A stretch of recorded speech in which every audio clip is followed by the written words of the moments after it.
அதனால் ஆழ்வார் பாடல் பெற்ற ஸ்தலத்துக்கு போகிற போது ஐயா திருமங்கை ஆழ்வார் பாடியிருக்கார்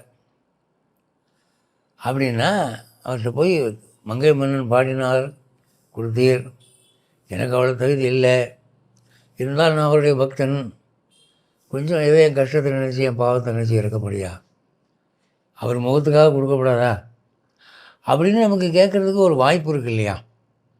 ஸோ நமக்கு ஒரு கொட்டேஷன் இருக்குது, ஒரு மேற்கோள் காட்டி கேட்குறதுக்கு ஒரு கொட்டேஷன் இருக்குது. அது ஒரு முக்கியமான காரணங்க.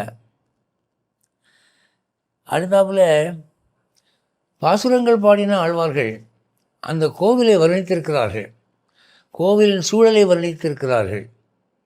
மாமரம் இருக்குது, தென்னை மரம் இருக்குது, பொய்கை இருக்குது, அந்த கோவில் மாளிகை கூட கோபுரங்கள் அந்த ஊரில் இருக்குது அப்படின்லாம் வர்ணிச்சிருக்கிறாங்க. அப்போ அந்த பாசுரங்களை நாம் சொல்லி அந்த கோயிலுக்கு போகிற போது எந்த ஆழ்வார் பாடியிருக்கிறாரோ அந்த பாசுரத்தை சொல்லி அங்கே கேட்கணும்னு பெரியவங்க சொல்கிறாங்கல்ல, அதை நாம் சொல்லும்போது அந்த பாசுரத்தில் என்ன வருது? இயற்கை வளம் நிறைந்த மாளிகை கூட கோபுரம் நிறைந்த அந்த ஊரிலே குடியிருக்கும் எம்பெருமானே அப்படின்னு நம்ம கேட்குறோம். அப்போ நமக்கு அந்த ஊரை அனுபவிக்கக்கூடிய ஒரு பாக்கியம். ஒரு காலத்தில் இந்த ஊர் அப்படி இருந்திருக்குன்னு தெரியுது.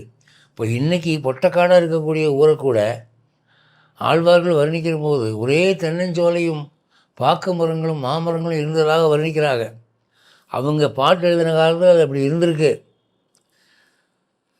அப்போ அதை நாம் அப்படி தியானிக்கிறோம். தியானிக்கிற போது என்ன சொல்கிறோம்?